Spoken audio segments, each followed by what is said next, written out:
A čo vlastne robíš? Suchý beň polievam. A ako dlho ho chceš polievať? Dovtedy, kým na ňom kvety neporastú. Kvety? Tak mi macocha prikázala. Čo teda nemáš najlepšiu macochu? Prečo? Macochy sú už také. A ako sa voláš? Volajú ma Nastia. Nastia? Ale dávajú mi rôzne mená. Diduško mi hovorí Nastinka.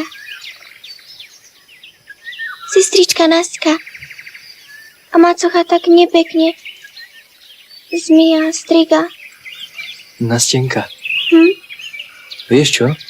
Vydaj sa za mňa. Ako si prirýchlo. Čo na tom? Som aj pekný, aj múdry. Možno aj. Ale nehodíme sa k sebe. Prečo? Chlastať sa neviem.